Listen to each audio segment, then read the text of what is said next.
రోగాల పుట్ట ఎక్కడున్నాడో ఏమో. అయ్యగారు అయ్యగారు అయ్యగారే అయ్యగారు, ఆ పై జానడు కూడా పూర్తి చేస్తే శ్మశానం సెట్ అయిపోయి. నోటికొచ్చినట్టు కుయిపోక, ఇది రక్తపోటు తగ్గడానికి రా. ఏం ఫోటోనండి, మా పేదోళ్ళు ఇంత తినటానికి ఎన్నో అవస్థలు పడతారు, మీ పెద్దోళ్ళు ఏమో తిన్న జరగటానికి ఇన్ని పాటలు పడతారు.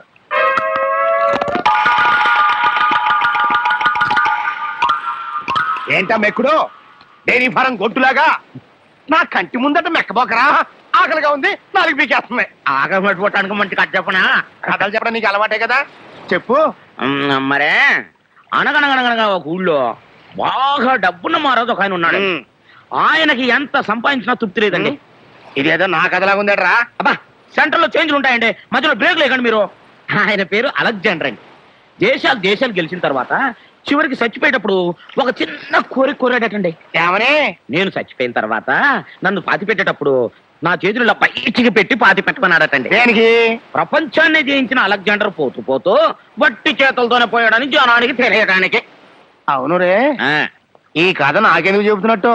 ఎందుకంటే ఉన్నదాంతో తృప్తి పడక ఇంకా సంపాదించాలని, ఉన్న ఒక్కగానొక్క కొడుకును జైలు పాలు చేసుకుని చెప్పు దెబ్బలు తిన్న మీ బుద్ధి మారాలని. జ్ఞానోదయం అయిపోయిందిరా. ఆగలేను, నా చేతులు బయటికి తినన్నా నా ఆస్తిలో సగం నీకు రాసిచ్చేస్తా. థ్యాంక్స్ అండి. మీ ఒంటెన్ని రోగాలున్నా మీ మనసు మాత్రం అనండి. అనండి. ఎందుకంటే కొట్టారు?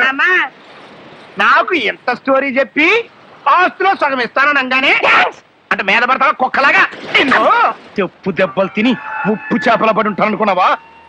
చూస్తా ఉండరా, ఈ గోతులో ఉండే వాళ్ళకి గోతులు తవ్వుతా. నువ్వు ఎక్కడే ఉండు, అన్నయ్య మూడు ఎలా ఉందో చూసి నేను లోపలికి తీసుకెళ్తా. ఓకే?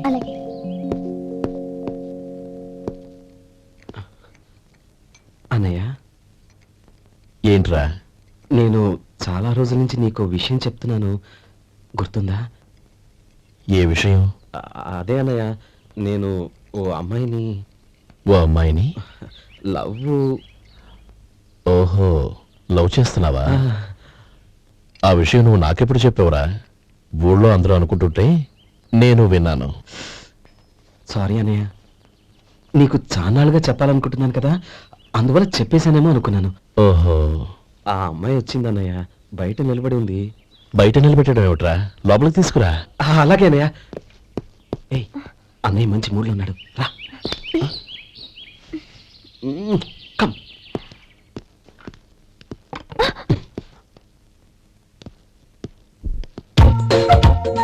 ఎందుకంటావేంటయ్యా? ఆ అన్నయ్య మాట వినగానే మీ డాక్టర్ గడగడ వణికిపోతాడు. అసలు డాక్టర్ చదివే తమ్ముడిని అలా భయపెట్టచ్చా? తప్పు కదా? తప్పేనండి. అదేంట్రా, మనిషో పక్కనుంటే నమస్కారం ఇంకో పక్కన ఉంది? అది మర్యాద అన్నయ్య, మర్యాద.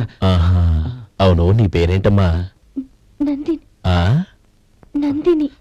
నందిని అన్నయ్య. ఏ ఆ ముక్కతను చెప్పలేదా? పెద్దలంటే మహాగౌరవం అన్నయ్య, మేమిద్దరు ఇంత క్లోజ్ ఫ్రెండ్స్ కదా, ఆయన నాతో కూడా ఎక్కువ మాట్లాడదు. ఓహో, కదా? నాకు మీ డాక్టర్కి పెళ్ళవని, అప్పుడు అన్నయ్య సంగతి చెప్తాను. ఏం చేస్తానండి? ఏం చేస్తానా? సంవత్సరం తిరగకుండానే కవల పిల్లల్ని కని వాళ్ళ అన్నయ్య చేతిలో పెడతాను. వాళ్ళకి 5 సంవత్సరాలు వచ్చేసరికి ఆయన్ని బాగా ముట్టిగలేస్తారు. అవును, అమ్మాయి మోహం చూడకుండా నిర్ణయం తీసుకోనరా? తలెత్తు. ఏం చెప్తావు? అదేనండి, నందిని గారు వచ్చి వెళ్ళారని చెప్తాను. గుడ్, పైకి వస్తావు. ఏమి అన్నయ్య? అవును, నందిని ఏమైంది? ఎందుకు ఏడుస్తున్నావు?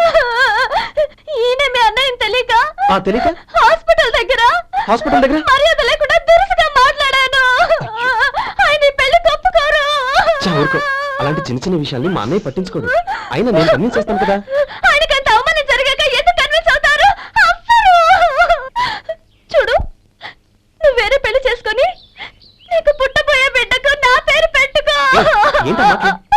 నేనేను ఎగుయో చూసుకుంటాను.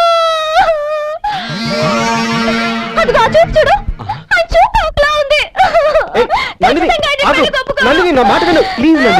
శేఖర్, ఆ అమ్మాయి చెప్పింది నిజమే. తనని ఎప్పుడైతే హాస్పిటల్ దగ్గర చూశానో అప్పుడే నేను నిర్ణయానికి వచ్చేసాను. విన్నావా? అలాగే వెళ్ళు. వెళ్ళి ఈసారి వచ్చేటప్పుడు మీ అమ్మా నాన్నల్ని తీసుకురా.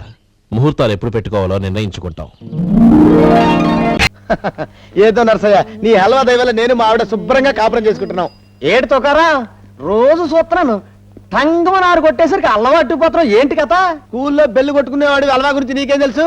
నీకు పెళ్ళైందా? లేదు. వెళ్ళు గంట కొట్టుకెళ్ళు. హల్వా గురించి తెలిసిన చెప్తాడు. ఎంత పని చేస్తావు వెంకటేశ్వర్ల? నా మల్లెపూలు హల్వా నేరపాలు చేసి నా సంసారాన్ని దెబ్బతీస్తావా? ఇచ్చేవని ఎక్కిందా?